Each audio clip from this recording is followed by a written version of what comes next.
Welcome to ROStudio. ROStudio is a tool that enables a bottom-up approach to abstracting common parts of scenarios and generate new variations by annotating an existing code base. In this demo, we will introduce the ROStudio user interface and illustrate its basic concepts using an example from the robotics domain. Let's first look at some of the basic elements of the UI. From the start page that you are looking at here, it is evident that we have developed ROStudio especially for our domain of robotics inside SAP, and in particular to support scenarios that connect robotics systems with SAP backend systems. As we will see later, ROStudio is by far not restricted to that domain, but we have focused on it in this first version. If we click on SAP Backend Systems, we see a list of entries representing SAP systems and environments that we have used so far in our scenarios. The collection of those entries can be seen as a kind of registry that can be accessed when working on connection scenarios, as we will see later. Let's have a look at one of those entries. We can see here a collection of entries of key-value pairs that represent information about that specific system. The list of key-value pairs is by far not a complete description of all possible attributes or properties of this system, but rather a collection of fields that are or will be relevant for a connection scenario. Only few of those fields are built in, like name, description, created, and modified timestamps. The other fields have been added from with the UI, as we will see next. In this case we have information about host, user, password, etc. We can also add code snippets that are specific for the particular entry, as we can see in the Demo Objects field. If we want to add a new or remove an existing field for this registry, we can use the corresponding entry in the Metadata drop-down. Let's add a new field to our backend systems registry. Let's say we need a new field named Client. We can now type in the name, select the type, in this case, string, and click Add New Field. You can see in the drop-down that you can use different kinds of value types including integer, double, boolean, and source code. The latter can hold the code snippets, as mentioned earlier. We can now use the new field in any of our entries, for instance in this one. In order to change the value, we switch to Edit mode and enter values as needed, including for the newly created field Client. Any of the user-defined fields can be removed as well, using the corresponding Remove a Field entry in the Metadata drop-down.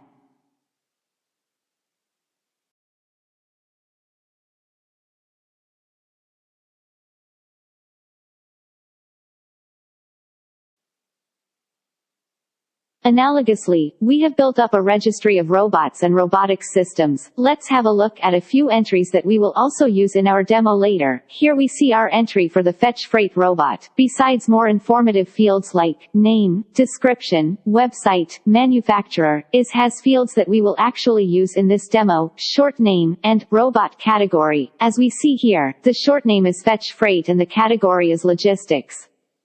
Let's have a look at another entry, say the Fetch Mobile Manipulator. Here you see, the robot category is different, as this particular robot is also able to perform pick and place tasks.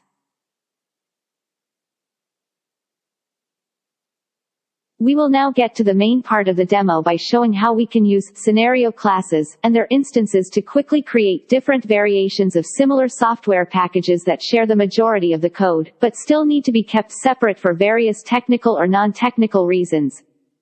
As we want to show an example from the robotics domain, and a real-life demo would be too much overhead to show here, we will demonstrate the capabilities of ROStudio using the next best thing, a simulated robot scenario. As starting point, we are using a ROS environment with the simulator tool, Gazebo, that runs the Fetch Robotics simulation demo, the code of which is available on the Fetch Robotics website. As our baseline, we will first have a look at the original scenario, and will later show how we use ROStudio to generate different variations of it. We therefore switch to our ROS Ubuntu virtual machine and run the original Fetch Gazebo demo.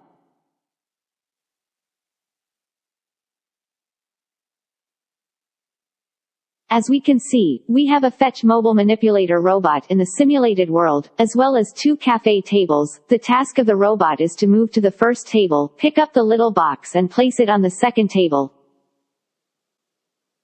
Let's assume now, we use this as our base scenario, or, expressed in a simplified way, a robot moving to different places in different environments and moving objects between those places. For instance, we have customer A who has robot system X, and now we want to use the same code for a different customer B who has robot system Y and a different setup, but without copying or refactoring code. We will now show how this is done using the ROSstudio metaprogramming and source-to-source code generation techniques.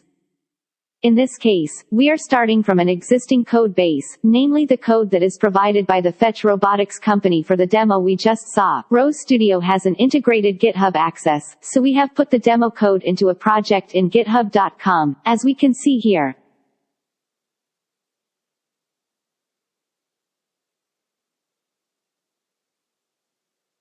Let's now go back to ROSstudio and open the Connection Scenario page. If we would start from scratch, we would create a new connection scenario project, or class, as we will refer to it in this demo, and use the untouched code from the original Fetch demo as starting point. For demo purposes, we have prepared such a project beforehand and called in Gazebo Demo. We have linked our demo code from the Git repository with this scenario class as we can see here. Below that we have the section for placeholders. Each placeholder in a scenario class represents a meta variable, which can later be instantiated with a concrete object from the ROSstudio registry. As ROSstudio currently has registries for backend systems and robotic systems, we can define add corresponding placeholders here, depending on the particular needs of the scenario. As our scenario only deals with one robotic system, we only use this one placeholder here. We can see here the placeholder definition. In this case, it just consists of an identifier and a description string. The identifier is what is used in the code templates to refer to this placeholder. We could have added additional constraints to this placeholder, for instance, what types of robots are allowed for this scenario, but we have skipped this for brevity here. We will now turn our attention to the core functionality of ROSstudio, the generation of scenario instances using metaprogramming techniques. For that, we will switch to the Code Template tab in our scenario class. What we see here is a view into the GitHub repository that we have linked with this scenario. ROSstudio has a fully functional Git client that enables code changes, commits, and refresh operations from the GitHub repository. We will now show how we can turn this collection of code files into an artifact that can be used to generate different variations by gradually adding what we call variation points in those code files. Variation points are those places in the code that make up the differences between the different variants for the scenario. The idea is to annotate the code in such a way that by manipulating a few configuration parameters, different variations of the scenario can be generated on the fly, that otherwise would require synchronized code changes at potentially many different places in the code. Let's take a look how this could look like in our demo scenario. First, we will take a look at the file that contains the objects that appear in the simulator when the demo starts up. We see, for instance, the 2 cafe tables, and the box, here called Demo Cube, being placed on top of the first table, as you can see by looking at the coordinates of the objects. Now, let's go back to our fictitious situation, where we have different customers and we need to quickly come up with customized packages to be deployed for the respective scenario. Let's assume we want to add certain objects into the worlds, change the position of those tables, and have different robots. For that reason, I have created an annotated version of that same file. I could have actually used the original file, but for demo purposes I have created a new one. You can see here lines and expressions that usually don't fit into this kind of XML file, namely directive lines starting with // and inline expressions of the form $$ followed by an expression in curly brackets. Those are the annotations used by the ROSstudio code generator, and by carefully analyzing them, you might guess what their purpose is in this case. Let's, for instance, look at the highlighted annotated code snippet. It controls whether the XML include construct in between the directive lines is generated in the resulting code or not, and the condition refers to a field called world.includeWalls. But where does that field come from? The answer to that can be found in the Config Template tab, that we can bring up here. Along with the annotated code files, the config template represents the core piece of ROS Studio's code generation. In here, we define the configuration parameters that make up the differences between the variations of our scenario. This is the place where configuration parameters like world.includeWalls are defined and get their default values. When we, in the next step, create instances of our scenario, we can manipulate this and other configuration parameters to cater to the specific requirements of the scenario variant. Let's take a closer look at the definition of the cafe tables in the configuration. As you can see, the cafe tables are given as a list of elements with a name, a pose specifying their position in the simulated world, and information about whether the box, cube, is sitting on a particular table or not. Additionally, the table, which is supposed to eventually receive the box, will have the Boolean flag, ESPLOSATarget, set to true. Now, let's go back to the world definition file and check out the place in the code that introduced the cafe tables. This is an example of a more elaborate annotation, as we are using a meta for each loop to generate the XML constructs for each of the tables. The inline expressions, for instance ctable.name, are used to put in the values at the right places in the code. In addition, the hasCube flag controls the placement of the box onto that particular table by positioning it slightly off-center of the table. This all is expressed by ROS Studio's meta-programming constructs, which use JavaScript as underlying engine. We will now get to the key part of what ROS Studio can do, the generation of variants, in our case the robot simulation demo. For that, we need to create what we call instances of our scenario class. We go back to the Settings tab and click on Create Instance in the top. We have now created an instance of our scenario class. We will give it the name Customer A Instance and click Save. We have now created of what seems to be a copy of our scenario class, but with one decisive difference: all the code files in this instance object are created using the ROS Studio code generator and the configuration that is associated with this very instance object. Let's now start to customize our instance, so that it becomes an instance of our scenario class that is tailored to the needs of our fictitious customer A. Say, this customer is using the fetch freight base as robot. In order to express that, we can now make use of the placeholder that we have defined in our scenario class. We are going to instantiate that placeholder now by a simple drag and drop operation in the UI like it is shown here. Once this is done, the UI visually indicates that this placeholder is now instantiated with this robot. If we would have put constraints on the placeholder during its definition and we would have tried to drag a robot onto the tile for which the constraints would not have been met, ROS Studio would have rejected the instantiation operation. Let's now take a look at the Config tab. This is the other place where we perform the customization of this instance object. Because we have just created this instance object, the content of this config has been copied from the scenario class with all the default values defined there. We can now go ahead and perform further customizations. For instance, let's change the color of that little box to red. Next, we want to have the walls included in this scenario, so we change the corresponding parameter to true. Before performing more changes, we should take a look at the code base and how our changes have affected what has been generated.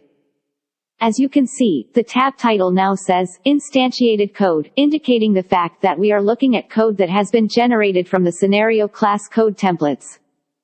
We will now open the exact same path as we did in the scenario class: ROS packages, myFetchGazebo, worlds, myTestZone.sdf.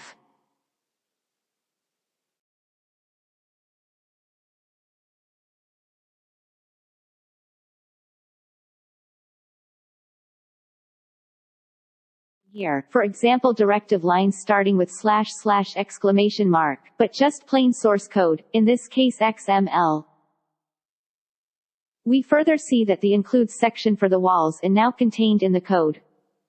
RoseStudio has further generated the cafe table objects by executing the meta loop contained in the code template file, and has put the demo cube onto the table using the hasCube flag, as we can see here.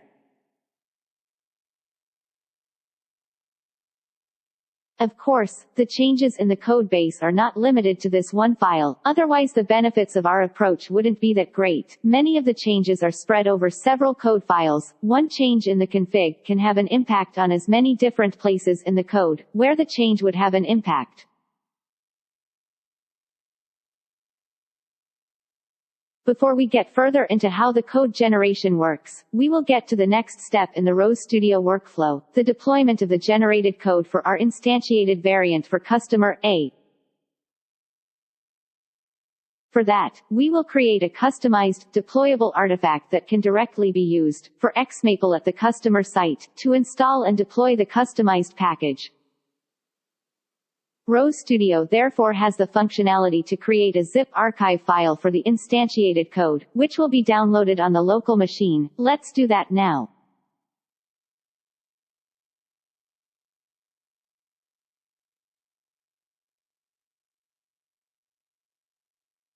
Depending on the browser and your browser settings, this file is now downloaded to a local directory, in this case our downloads folder.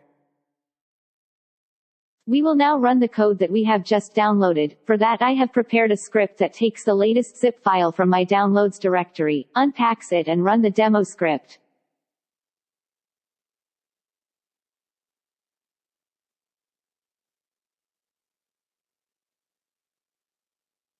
We can now see that the things we have configured are reflected in this setup. The robot is now a fetch freight, the walls are in the scene and the little box has changed its color to red.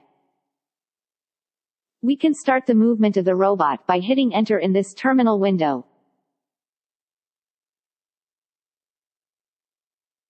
We can see that the robot starts moving towards the first table. The box is now placed on top of the robot and it starts moving towards the second table to deliver it.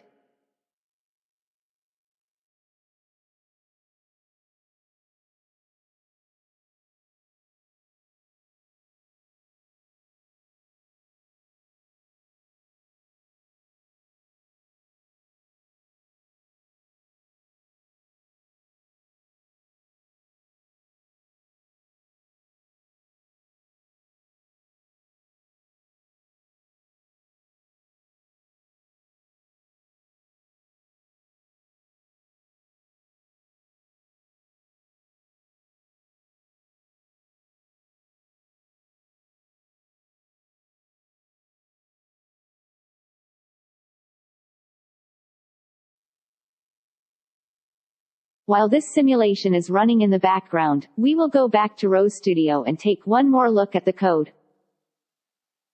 I wanted to show how changing the position and number of cafe tables not impacted the XML file we looked at earlier, but also the actual Python script that controls the movement of the robot in the demo.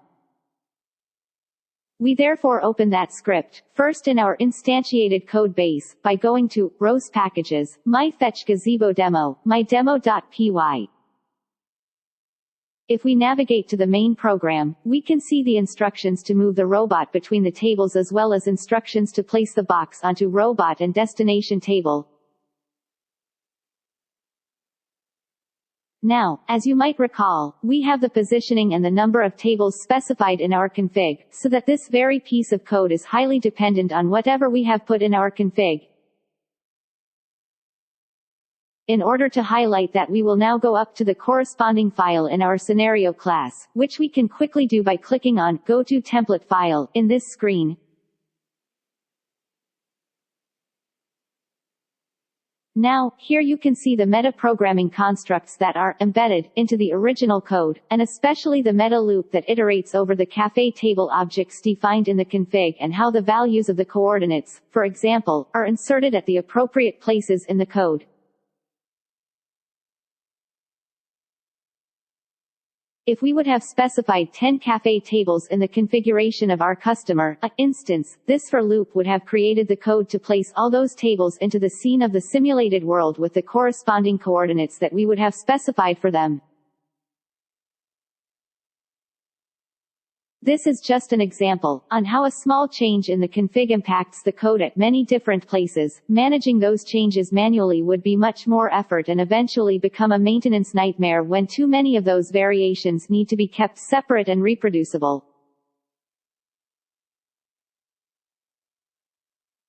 Finally, we want to create a second variant for another customer B, who has a different setup. For that, we go back to the Settings tab of our scenario class and create a new instance like we did before for customer A. We go through the same steps as in the first case. Now we name it Customer B Instance, and click Save. We have now created a new variant for this customer, who doesn't have the fetch robot, but the Mir robot on site. We therefore drag the Mir robot from our registry onto the placeholder. Now, we want to modify the config a little further, and, for instance, include a dumpster in the scenery.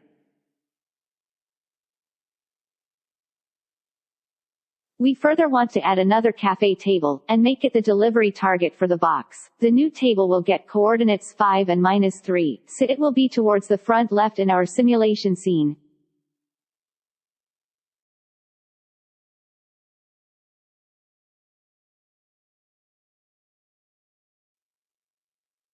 We now perform the same steps for deploying this code variation as we did before for our customer, A variant. We create a new zip file, wait until it is downloaded and start the demo script from the command line.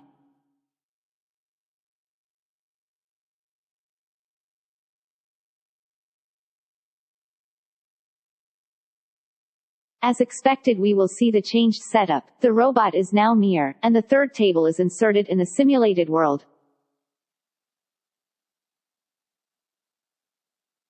I hope this demo gave you an idea of how ROSstudio is able to support the development of different variations of similar scenarios. Keep in mind that we could only touch on some basic principles in this demo for obvious reasons, but it hopefully already became clear that even with small variations you can easily lose track of all the changes that have to be made to accomplish those modifications without the support provided by ROSstudio. By adding more and more variation points in your code, you can expand the set of applicable scenarios to a point that your configuration becomes the abstract representation of your solution, which explains my initial remarks about ROS supporting a so-called bottom-up abstraction approach. Thank you for your attention.